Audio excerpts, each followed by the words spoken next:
Good evening, everyone. Welcome to this evening's webinar. My name is Franklin Smith. I am Executive Director of ISAC, the International Society for Augmentative and Alternative Communication. And I would like to take this opportunity of welcoming everyone from around the world to this evening's webinar entitled Empowering Communication Partners, Practical Ideas to Support Individuals with Complex Communication Needs. We are thrilled this evening to be able to have as our presenters, who I will introduce more fully in a moment, Jill Tullman and Joni Nygaard. And before I go to a fuller introduction, I'd just like to thank everyone who was involved in pulling together this evening's webinar. Of course, thanks to ISAC, thanks also as well, tremendous thanks to our US chapter, USAC, and thanks of course to our AAC Awareness Month 2018 sponsor, Attainment Company. Before we move into the webinar itself, I would first of all like to just go through a few logistics for this evening's session. Thank you for forwarding that slide. This evening's session is being recorded, and the recording will be available on the ISAC YouTube channel, and you will be receiving notifications of where that can be found. As well, slides, PDF version of this evening's slides will also be available on the ISAC webinar website, and you will similarly also be receiving notification of that. We like to thank our friends at USAC, because without them, we would not be able to offer ASHA CEUs for this evening's webinar. ASHA CEUs are available and are included for USAC members. For non-USAC members, the cost is $25. A participant form and instructions will be posted on the USAC website within 24 to 48 hours. They'll be available at that web link you see there on your screen, and you will also receive in a follow-up email that same information. You can only receive CEUs for live attendance at the webinar, and our webinar platform knows who's been logged on and who hasn't, and for how long.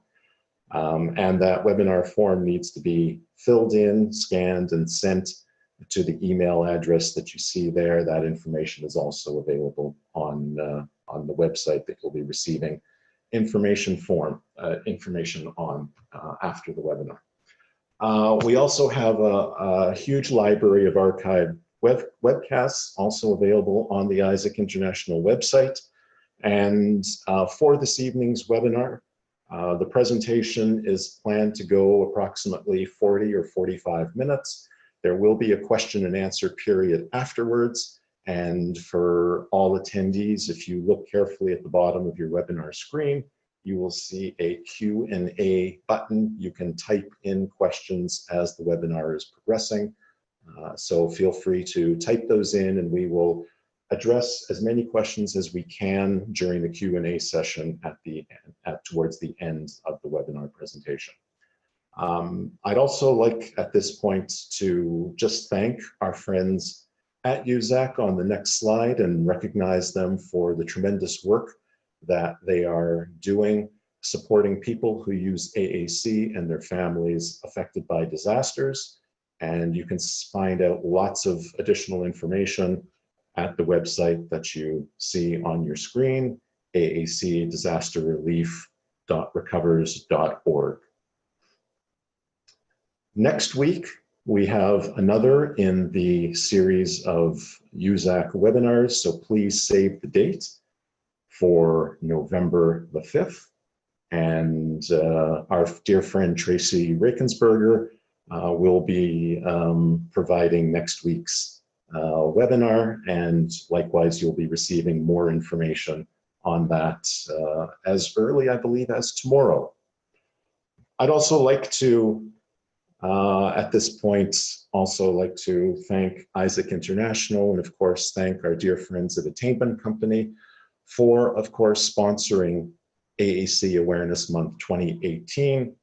It is entitled Dare to Lead, and we are continuously adding a tremendous amount of information on the Isaac International website.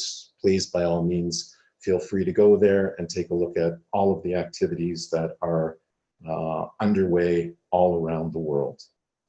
So at this point, I would like to introduce our presenters this evening. As I mentioned, this evening's webinar is entitled Empowering Communication Partners, Practical Ideas to Support Individuals with Complex Communication Needs. We are thrilled to be joined this evening by Jill Tullman. Jill is a speech-language pathologist who has specialized in supporting individuals who have complex communication needs and use augmentative and alternative communication since 1992. She is the owner of Jill Tullman and Associates, a speech-language pathology AAC private practice with offices in Centennial and Colorado Springs, Colorado. Jill has written articles in Closing the Gap publications. Jill works and consults with individuals, families, schools, and intervention teams across Colorado, and she speaks regularly at local, national, and international conferences. We also are thrilled to have this evening our dear friend Joni Nygaard. Joni has specialized in augmentative and alternative communication and assistive technology throughout her 30-plus-year career, serving as an SLP in public schools, managing an AAC clinic at the University of Wisconsin-Madison, and most recently developing new AAC products and training materials at the Attainment Company. Joni authored Early Literacy Communication Overlays, a companion book for early literacy skills builder, and co-authored Tactile Talk Guidebook, as well as articles in Closing the Gap publications. Joni Nygaard is a recipient of the National Braille Press 2015 Louis Braille Touch of Genius Prize for Innovation, Tactile Talk Toolkit Strategies for Functional Literacy. And both Jill and Joni have just a couple of brief ASHA disclosures before they begin. Jill is self-employed and the owner of Jill Tullman and Associates. Her business receives royalty for a single in-app purchase developed in the field. Joni is also employed by Attainment Company, however, receives no royalties or compensation specific to products. So at this point, I am going to give a big welcome to Jill and Joni. And ladies, please take it away. The floor is yours. Thank you for that wonderful introduction, Franklin. We appreciate it, and we are delighted to be here during AAC Awareness Month. We felt that it was particularly important this month to not only think about individuals who utilize AAC products, but also about their communication partners. So hence our title related to empowering communication partners. Our objectives tonight are really to discuss the importance of the participation model, identify 3 differences between individuals who use AAC and their speaking partners. As well, you'll be able to identify a minimum of 3 strategies to utilize in communication interactions with individuals who use AAC strategies and devices. The participation model has been around for approximately 30 years, developed by Dr. David Buchelman and Dr. Pat Miranda. It takes us back a ways in the field, but the reality is that foundation of the participation model is so critical to interactions that we experience as individuals. The purpose is to facilitate meaningful communication and participation in daily life activities. And I think that throughout the presentation, Jill and I will share with you a number of video clips that really show that active participation and those strategies that can really work. It is also the systematic process of AAC assessment and intervention based upon that functional participation requirements of peers without disabilities. And again, as we move through this, this is just a brief overview, but the concepts and the ideas that we're sharing are based and founded in research and field testing within the field. So I'm going to turn it over to Jill to talk a little bit more about the successful participation in the model. Thanks, Joni. Thanks, Franklin. And thanks, everyone, for being here. When we talk more in depth about the participation model and how it relates to partners, I feel that in the field, we have a really long way to go in terms of implementation and how to best support individuals who have complex communication needs to be able to communicate. And in order to do so, we also have to be supportive and empower their partners. So when working with individuals, we need to assess individual skills, we need to assess individuals' needs, and we also need to know what our goals are so that we can, together with families and teams, come up with realistic interventions that really will support individuals, not just to communicate, but to participate fully in their environments. Next, we're going to see a short video of Angelica, who is talking about her son Jesus before his before introduction of AAC for him. He used a lot of gestures and approximations. He used a little bit of like sign language. He would have a lot of meltdowns. He would cry a lot because he wasn't able to be understood and communicate what he was thinking and feeling. He was very shy on going towards other people. He would mainly stick with us, his immediate family, and go towards me. And if I wasn't there, he would just sit on his own quietly without trying to communicate with anyone. And I think Angelica does a really nice job of talking about before Jesus had a way to communicate or ways to communicate that were easily understood by others outside of the immediate family, that his communication and his world was pretty small. So as we talk about ways to support individuals and their partners to both be successful and be able to actively participate, we need to be able to identify those support personnel who are working with our guys who have complex communication needs and who need to use AAC and or who are using AAC. We also need to identify different tools and apps that individuals want to use and that they can use. Then we need to be talking with school people and teaming together to make sure that our school-aged population is not only communicating basic wants and needs, but truly actively participating, being held accountable for learning, demonstrating knowledge, and we have to know what we're doing to have a roadmap to talk about what concepts do we want them to learn in the curriculum. And then again, we need to talk about vocabulary that they want and that they need to be participating throughout their day with multiple communication partners in all kinds of environments. When we talk about communication partners, we need to think about who are the communication partners who are supporting the individual to communicate. What do the communication partners know about the individual? How can we make sure that everyone gets up to speed with really getting to know the individual as a person? And then what different roles do the communication partners have in supporting the individual who uses AAC strategies and tools? So obviously, first, communication partners for all of us, including those of us who have complex communication needs and communicate using AAC, are family members. Our family members are our lifelong communication partners. And they obviously know the individual best. And, you know, partnering with family members is critical to be able to support them and to really learn from them and work together as a team to collaboratively support the individual who they support with complex communication needs. We're going to look at a video next of Nathan, and his mom is going to talk about who he communicated with before AAC was introduced to him.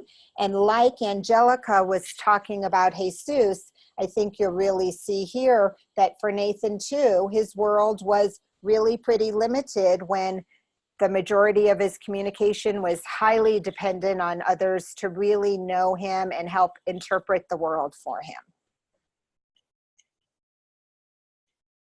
He used like objects, so if he wanted a drink, he would bring me his empty cup. Or he would bring me a toy if he wanted me to help him with the toy. And when he was really young, he just had like one gesture that he would use because we used to sing Twinkle Twinkle Little Star. So he would come over and wave his hand and say for music, and he wanted us to sing. We tried like low-tech pictures when he was younger, and he just didn't respond. He wouldn't even look at them. Who was he able to communicate with besides you and Pete? Some close relatives, like his aunt and his grandma when they would come and visit. A little bit with his teachers in preschool. That was pretty much it. He cried a lot more. Lots of crying, lots of whining, just frustration. I have all these thoughts and no way to get them out.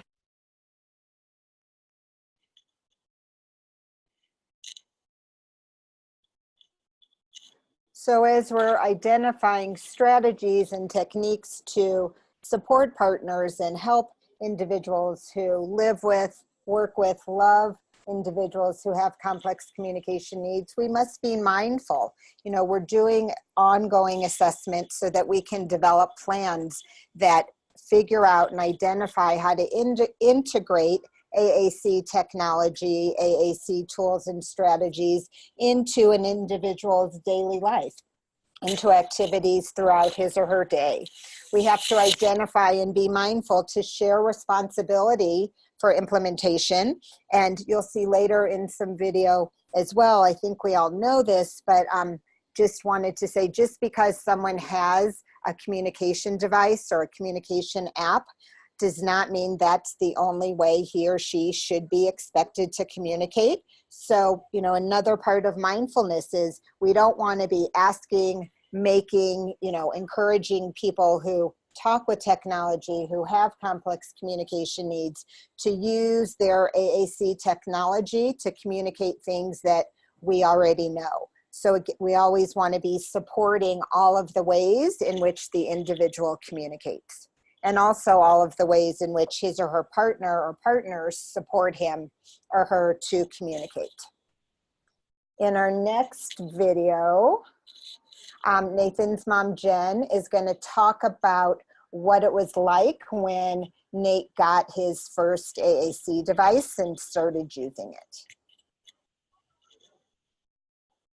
This was the first year, because he has the talker, that he's been able to talk about his birthday. He just turned 7 years old.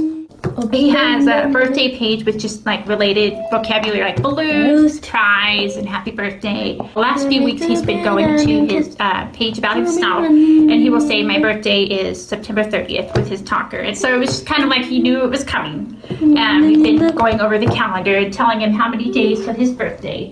And then he also was going to the birthday page and saying surprise and balloons, because he remembered last year.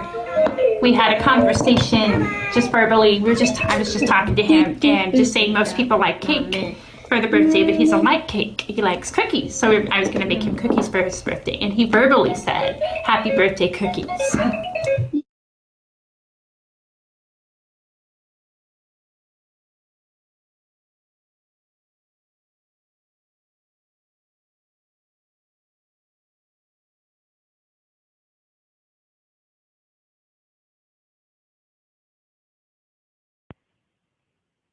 And as you can see, with Nathan having those happy birthday cookies, that was pretty awesome that he was able to communicate that.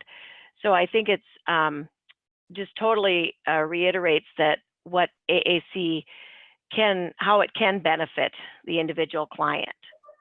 And Joni, I would just add also the other thing about this, and with this beautiful page in the background of the scene display that his mom created, she knows exactly what he loves and what he would want to talk about and what he was excited about. So after his birthday, she created this great page for him to share it with himself and with others.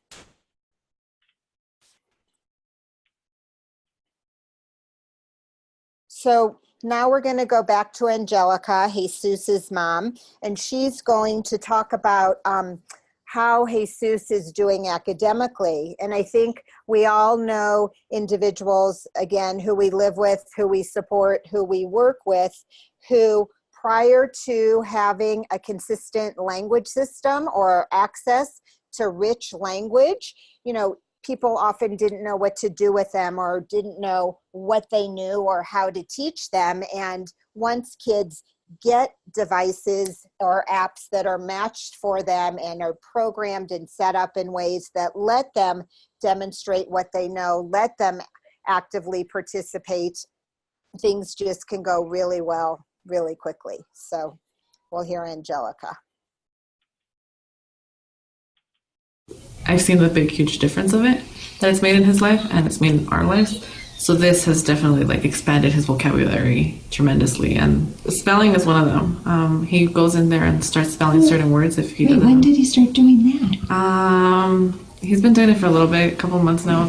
He'll go in there and start spelling certain words. Like if I don't, I'm like, what are you saying? Or, you know, whatever. He'll just go in there and spell out the word instead of looking for the word. Oh, I didn't know you were doing that. It's really nice to see him just. So he found that on his own.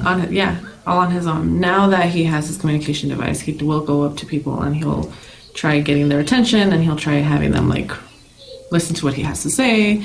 At school, he's more social. So his life has really definitely improved since he got his voice.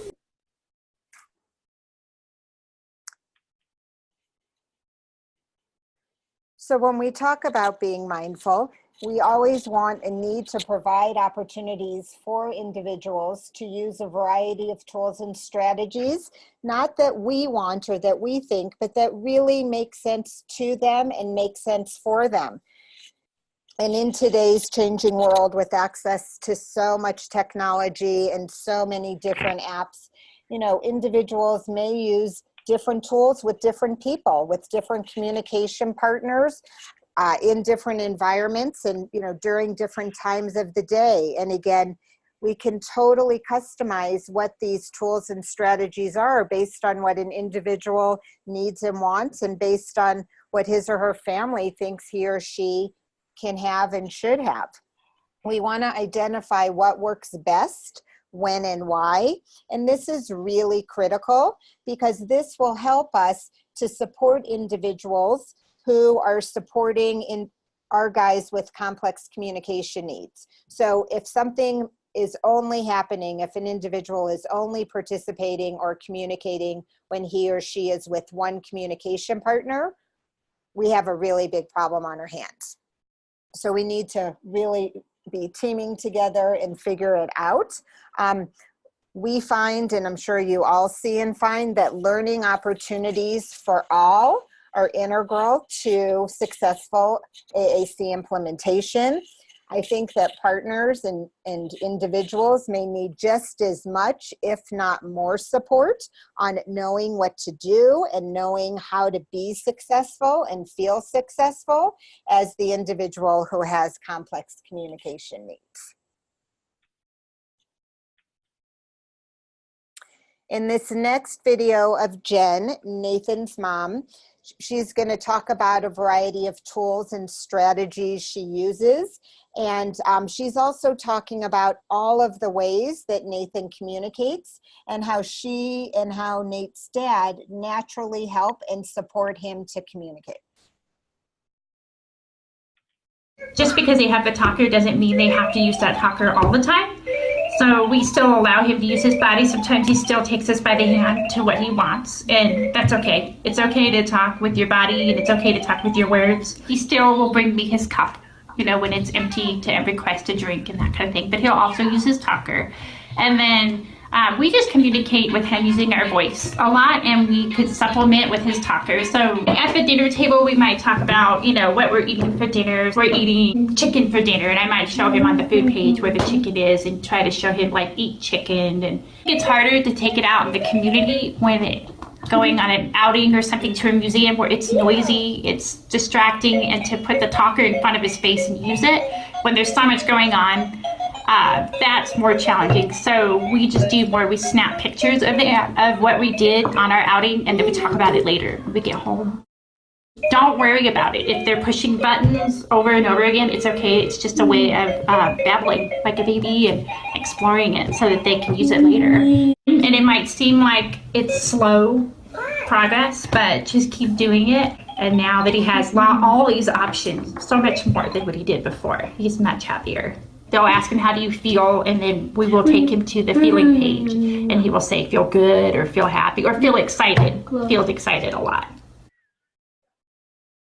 And I think something else that Jen really speaks to here, and as you can see, she's really excited talking about how much fun they're having when they're communicating together, is, you know, this is a rock star mom who finally was given some tools and some ways to meaningfully and actively engage with her son and support his communication and participation.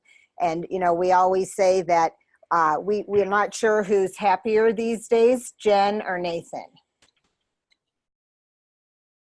You know, when we talk about supporting and empowering communication partners, we have to remember how unnatural AAC is. Sarah Blackstone, who is an amazing SLP and AAC guru and pioneer, said many, many years ago that most natural speakers, no matter what their profession, are not prepared to interact with people who use AAC.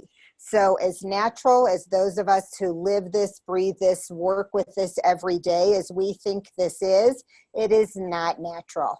Some things that Buchelman and Miranda said in the participation model was that giving somebody a communication device and expecting them to know how to use it is like giving someone a piano and expecting them to be a pianist, or giving someone a basketball and expecting them to be a basketball player. So again, we have to really identify ways that we can support everyone in supporting individuals to be active participants in their environment. So in this video of Jen, she's talking about this beautiful exchange that Nathan had when communicating with his doctor. His doctor has an Apple smartwatch, which he just loves watches. And so he used his talker to say, I like to watch. But the picture that he used was to watch TV. But he understood that you can use the word watch to watch something or a watch to wear. And so the doctor understood, like, wow, I know what he means. You know, we kind of had to say, oh, he's telling you he likes your watch. And he was like, oh, he understood. He understands both meanings of watch. I'm like, yeah, he does.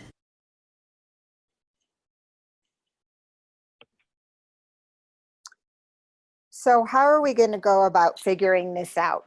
There are lots of resources out there. A few we wanted to point out. Unquiet's listserv, or their website, there's a wonderful link to an action plan. There are many action plans that are out there to really identify situations throughout the individual's day.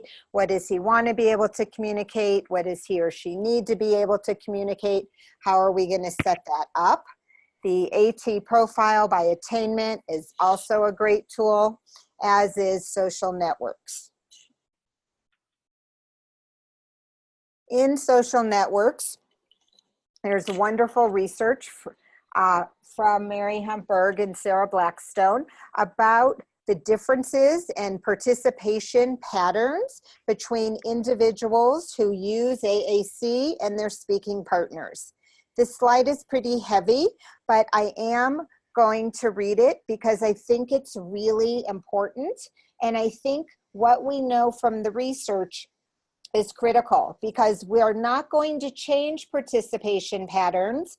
And given the slow rate of communication for individuals who do have complex communication needs, we want and need to acknowledge the known patterns and then figure out, given what we know, how can and should we all be supporting partners to support individuals.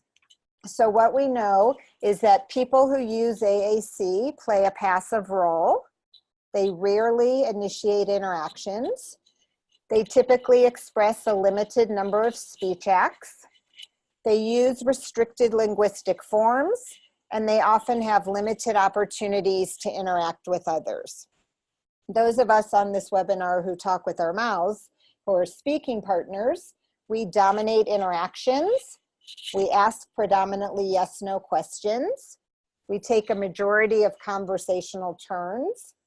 We provide few opportunities for those who use AAC to respond. We often interrupt. We often focus on the individual's technology or techniques rather than on the person, rather than on maintaining eye contact and social closeness with the individual. And we don't always confirm the content of messages.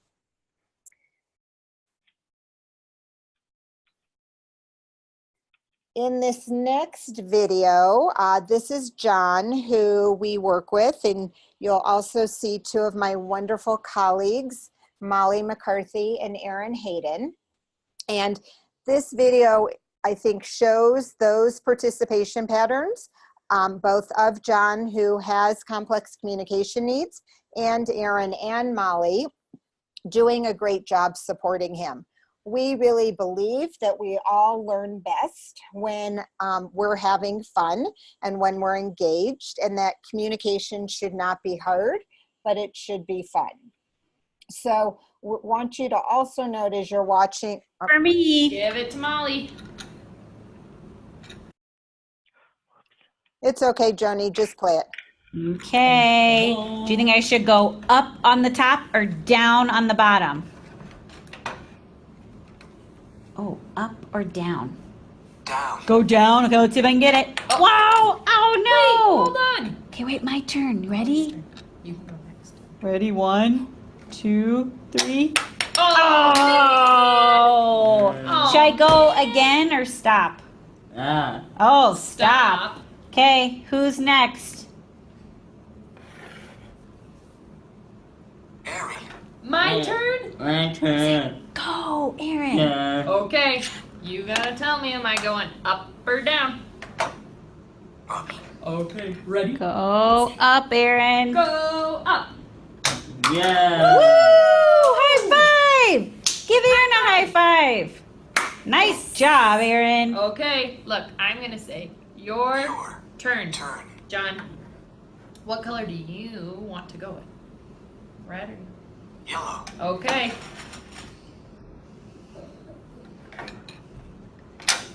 You did it! Look, you Nice went job. up. Give Aaron a high five. That was awesome, John. What do you think? You go again or someone else?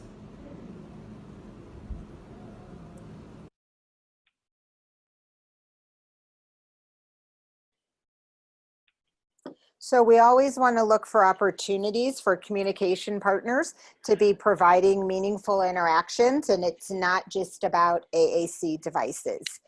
I'm going to go on to another video where we're talking about peer partners who use AAC, and just wanted to stress that oftentimes you'll see a video of Tyra with a couple other girls in a social group.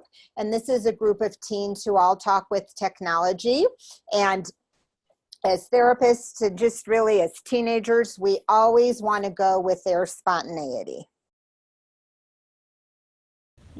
Trick or treat. Smell my feet. Give me something good to eat. What do you say? No.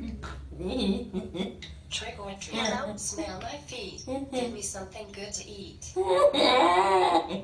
Halloween. Trick or treat. Smell my feet. Give me something good to eat. What are you gonna say? Ant. None. Haunted house. Ooh, who has spooky noises? Do you have spooky noises in there?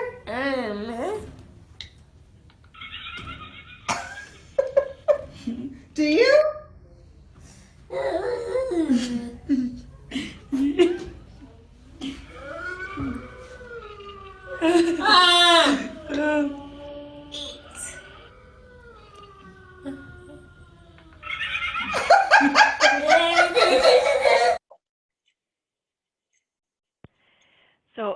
could see, it is important to have fun during sessions and in everyday life activities. Some of the common practical solutions that each of you may already be using in your practice or in your communication strategies are often repeated storylines that planning, we have to remember to plan for success for individuals who are using augmentative communication systems.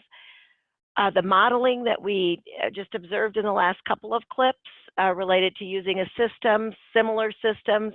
Video modeling might be an option, light tech, aided language input, and of course, wait time, that latency needed, which is something that at this point in our webinar, we're going to keep moving, but wait time is important when we're dealing with complex communicators. And the repeated storyline that you'll see here in the early childhood classroom relates to the very hungry caterpillar in that example, or in this case, we're going to play a video showing a little example of a successful communication built in by utilizing the same phrases on the alternative communication system. And in terms of time, I'm going to start it and then I'm going to advance the video. A long way out in the deep blue sea there lived a fish. Not just an ordinary fish, but the most beautiful fish in the entire ocean. His scales were every shade of blue and green and purple, with sparkling silver scales among them. The other fish were amazed at his beauty. They called him... It's your turn to read. Do you remember? Rainbow. Fish. Fish. Good reading. Come on. Oh, your turn to read. Rainbow. Fish. They would call, "Come and play with us." But the rainbow fish would just glide past, proud and silent, letting his scales shimmer. Look how sparkly they are. One day, a little blue fish followed after him. He's gonna call his name. Your turn to read. Rainbow. Fish. Fish. Wait for me! Please give me what... There, I think you could see in the video clip that the overlay that was utilized on the device was built for success for those students, so that there were two fish, so they could choose either one of those spots and have a right answer. That's a great strategy to use when dealing with repeated storylines. And in this clip, you'll see an individual therapy session, which I'm sure many of you have participated in, and as well, or provided the therapy services for. In this example, this little girl is utilizing her eye gaze to interface with the technology and the therapist. Oh. Swing. You want to swing instead Swing. of shaving cream? Swing. Okay, thanks for telling me. Swing. What toy do you want? Ball pit. I know. We can work for the ball pit. Ball pit. I hear ya. Ball pit. We can work for the ball pit. Yes. Please tell me what toy you want. I would like a new toy, please.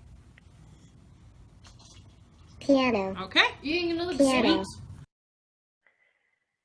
There you can see the individual with using a more complex access method, but still being able to communicate and have fun during their session. There are more practical solutions that we found helpful when working with communication partners. That concept of tell me more. In order to further expand an individual's language through labeling, commenting, questioning, not just by requesting. So the idea is to say, tell me more. Tell me more about that. Peer mentoring. Peers without disabilities, as well as peers who communicate using AAC tools or devices. It's important for individuals to feel that they have a peer group, as well as that those peers embrace the way that the strategies that they use to communicate. Types of questions. We need to try to avoid yes/no questions and ask more descriptive questions, not referential. So this is an example, thanks to some colleagues in the great state of Kentucky in the United States, of a young man who is a peer mentor in a classroom. They're working on an English language arts activity, and there's also a short clip with an interview with the mentor. So I think you'll get a sense of how powerful peer interactions can be from this video clip. What is the setting of the story? What is the setting of the story? I think it's awesome to help kids like Samuel and Keaton with the troubles that they have. Basketball court, City Park Tuesday and Thursday, or Special Olympics. Good job. Can you type that in your device? Samuel and I worked on main idea, plot, resolution, and climax, and falling action, and rising action. What's the central idea of the story? We just worked on using our device and Susan. And who else? Why? It's just an awesome experience. I hope that each of you were able to catch the fact that the peer mentor actually said using our device. I just thought that was such a wonderful comment that he made, so that it just shows how he embraces working with the young man that's utilizing a communication device, as well as it tells what an opportunity it is for him to share in that device experience. And as well, a first-year teacher, I had the opportunity to chat with her. She was working with a student with complex needs, in this case, someone who used an eye gaze-related system. And the special thing about Ms. Savage is that she's a first-year teacher. I met her early in the fall, so it was one October day, shortly into the school year, when she gave this interview. And I think she says it best. Well, it's definitely been a challenge to learn his talker, and definitely having the different page sets just to make sure we have enough pages to cover everything we're going over, because we want him to be able to talk no matter what. So learning how to program it, that has probably been the most difficult part. It does put a strain sometimes because we have to slow down to give him that wait time, because with his cerebral palsy, he doesn't have a lot of control over his muscle movements. So even if he'll hit C, until he lays his head back, then I know he's done choosing. If he's still looking, I know he's really not wanting C. He's just trying to get it to where he's looking at the correct answer that he wants. So just allowing for that wait time and that patience. And he doesn't like to be cut off. So if I'm like, oh, okay, you got C, well, that's wrong, I have to make sure that, I'm patient enough to let him choose what he really wants and make sure that I understand. I mean, last year I came, and I had met the teacher that was here before she retired, so I got to meet Tristan. And at that time, he didn't have a talker. So being able to see him in the morning, and he'll come down the hallway, and of course I'll stop because I know he's wanting to say something. And he'll be like, hi, my name is Tristan. Or he has a button that says, I will beat Miss Savage at Jet Boat Harbor. It's this game that we like to play in reading. So, I mean, that's great. I think it's wonderful that he can express himself with that talker, because last year at the end of the year, it was just a lot of head nodding or no, which that could get, you don't really know what he knows until he has that talker. Hey, good job, dude.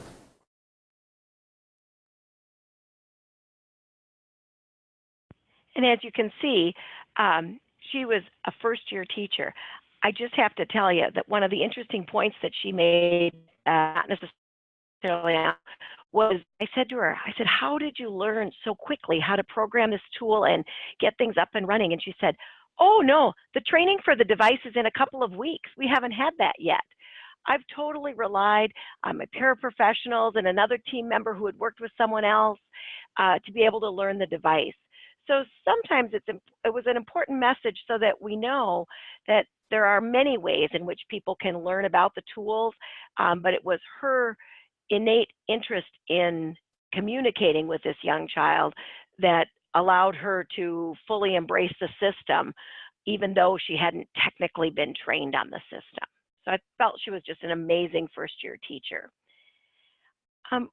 We think a lot about teachers as partners, but I think for some of our more complex communicators, we also have to remember that there's a lot of times when they are in the hospital or in a medical setting, in a clinic, and a lot of our communicators need partner-assisted scanning. So we wanted to share with you at least one example from that medical model. And in this case, you'll see the Empower Communication Board being utilized in a hospital setting.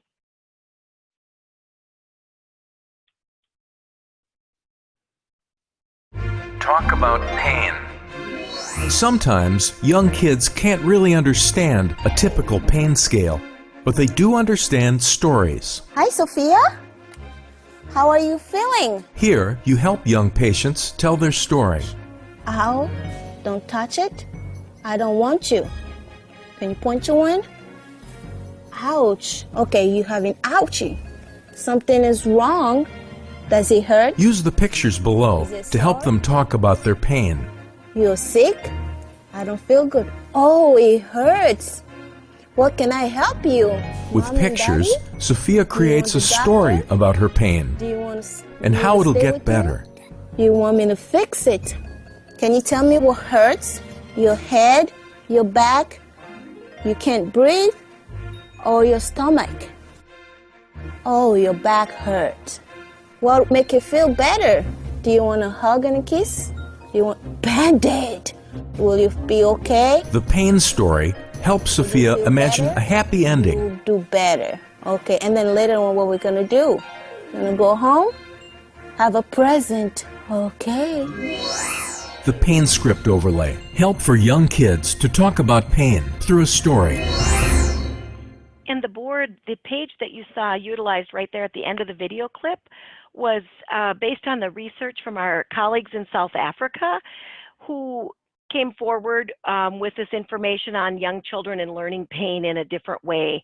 And so Jane Quarles and Melanie Woods, who created the Empower Communication Board, wanted to be sure to include that as they published this board through the Attainment Company. So that research, this is research-based, it's field-tested right there at St. Louis Children's Hospital where the two of them are employed. So ever so important to keep it real. Authentic communication opportunities and partners. Jill and I certainly hope that today we've shared with you a number of ways and strategies in which we can keep communication real and train our partners. We have to look at provide those natural opportunities for authentic communication and active participation, basing right back there to the Buchelman and Miranda model of participation. Allow and expect individuals to communicate. Support active communication, participation, and literacy, and certainly to support communication as often as possible. So many times I've heard of goals or objectives being, let's let this person communicate once or twice during a class period, or 2 or 3 times throughout their day. How many times do we communicate each and every day? We have to support that communication for individuals with complex needs just as often. So in the nature of keeping it real, Jill and I feel pretty strongly that this picture represents 1,000 words.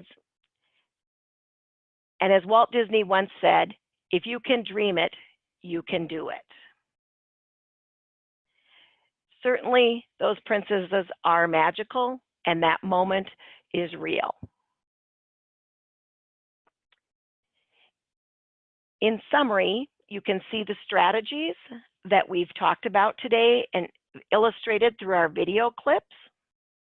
Repeated storylines, modeling, wait time, the tell me more idea, the peer mentoring, using peers with disabilities as well as those without disabilities, and the types of questions that we need to ask. We had a number of resources available, and based on time, we're going to just let you read about those on the PDF file that I believe Isaac has provided to each of you, but there's some excellent resources here as well. You are certainly welcome to contact either myself or Jill. We are just honored to have been here today and welcome any of your questions either now or at a later time through email. And we look forward to hearing from you about your communication partners and experiences. Thank you so much for today's opportunity. And Franklin, I'll let you take it from here. Jill and Joni, thank you so much for this wonderful presentation. I see that questions are starting to come in as I'm speaking, and I had my own question to ask as well, because it was such a wonderful presentation, and obviously a very detailed one. So thanks, first of all, to the both of you for putting in obviously a huge amount of time to make this happen. And I once again, on behalf of Isaac International, for sure want to thank our dear friends at USAC, our US chapter. And of course, I also want to express Isaac's tremendous thanks and appreciation for Attainment Company's tremendous sponsorship of this year's AAC Awareness Month. So we do have a whole bunch of questions coming in, so I'm going to put my own question on hold. I'll ask both Joni and Jill at a later date my question. So let me start by reading the first question. How best can I encourage support workers who are negative about AAC implementation? This is with adult clients who have not had many services for AAC in the past or have not been successful in the past. So this is Jill. I'll start with this one. I think it's really important, in order to get some buy-in from them, to start with that support personnel and ask them if there are what 1 or 2 times during the day would be most helpful for them to have the individual or individuals who they are working with be able to communicate, and what that situation would look like. And I think really going back to starting small, moving slowly, where you find that one opportunity, you want to ask the support personnel what kinds of things they think that their clients would want to be able to communicate, how they would be able to communicate, and then help support them with trying some things. And I think I'll jump in on that one just for a quick follow-up. I think it's also really important to share information with those the support workers, possibly to maybe share a video or some successful communication interactions, so they can see how AAC implementation really can be successful and help support the individual that they work with in their work setting. So I think we have to start small, as Jill said, but we also have to provide additional opportunities and learning opportunities for those support workers as well. And I would just piggyback with that. Last week, ASHA provided an online chat about AAC and private practice. And so I'm just going to read something verbatim that I took from that from Kathy Beatty. And she responded in the context of a very similar question, because I think we all find challenges like this. And what Kathy Beatty said was providing a recommendation that staff can implement today quite easily to build their confidence and interest in AAC. And I think she probably said that much better than we may have just answered that question. Fabulous. Thank you very much. So the next question, can you share a bit more about how you have used video modeling with your students? So I guess this is Jill again. We don't, in our practice, I don't use a ton of video modeling.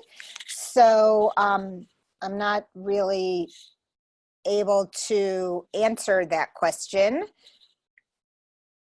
I might be, okay. Finish your thought, Jill. Sorry. Okay, I was just going to say something that obviously today wasn't the day to talk about this, but we do a lot of social groups in our practice where the whole goal of the therapy sessions, it's individuals who all have complex communication needs and who communicate using AAC technology, and they model for one another and they help one another, but obviously that's very different than video modeling. And this is Joni, and in my practice, I've used a fair amount of video modeling across the years. Oftentimes, just from a direction perspective, perhaps in an activity to show a student what's coming next. And certainly, we would be remiss if we didn't mention that Dr. Janice Light and the team at Penn State University, Dr. Jessica Carone, and others who are doing a fair amount of research on video modeling and how that works, especially for young children's acquisition of language. And there is a new program designed just for video modeling purposes that is put out by the Attainment Company called Go Visual, and you might be interested in checking that out. It's a Go Visual Experience is the free version. So anyone could download Go Visual Experience and have the opportunity to see some examples of video modeling within supported employment. So that actually relates back to question number 1, as well as just some video modeling opportunities with young children. So I think that there's a lot of research out there related to video modeling and children with autism. And certainly if you need more input about that, I'm happy to talk with you offline about that. Thank you, Joni. Thank you, Jill. The next question we have, can you talk about using the core and fringe already in the device versus programming shortcut messages?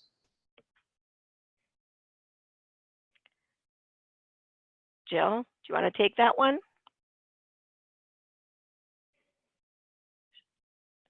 She's not, she's muted. Sorry, Joni, do you want to start?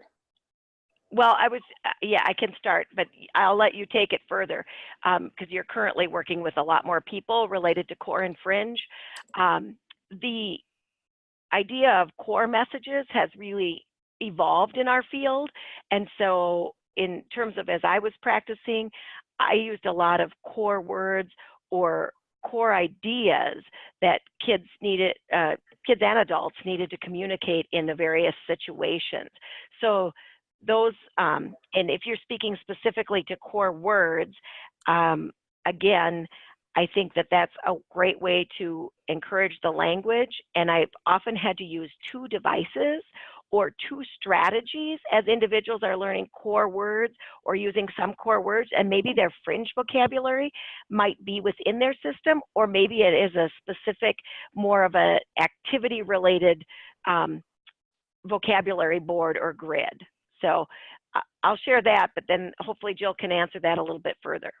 Yeah, I think that we could spend 2 days talking about core versus fringe. And I think this question is a great opportunity for us to all really be thoughtful and mindful, because the goal isn't about how well the individual can navigate through a device to access words. The goal is, what is the most efficient way for the individual who has complex communication needs to be communicating and participating? So I think we need to be open-minded. I think we need to be flexible. This is just my feelings based on what I see and based on, to be frank, a lot of lack of mindfulness that's been happening over the past few years. We really have to be mindful to what the research is saying and showing, especially for young kids, and how we're developing displays or scenes or how they've been developed. By no means is that optimal, and in some ways not even appropriate for children who are developing language using AAC. It's not that they can't do it, but we're making things way harder than they have to be. And I think we're just about out of time. So Franklin, on that note, I'm going to toss it back to you. Okay, well, thank you very much for that answer. We do have, I think we can fit one more question in before we say good evening, goodbye for the night, day, depending on where you are in the world. And this last question is, do you find that using a pod type system rather than a core fringe type system would empower the communicator more? I think that's a really wonderful question, and I think it totally depends on the individual using AAC, how easily they access language and what the environment is. And again, going back to the mindfulness, I think it has to be individualized and make sense. And you may or may not use a pod type system in one situation and another system in another. So have to think about those creative solutions where we have that roadmap. You know, we might take a detour, but we just have to be thoughtful in what makes sense. And what makes sense with one individual clearly may not make sense with another. And depending on partners and environments, we could have different solutions.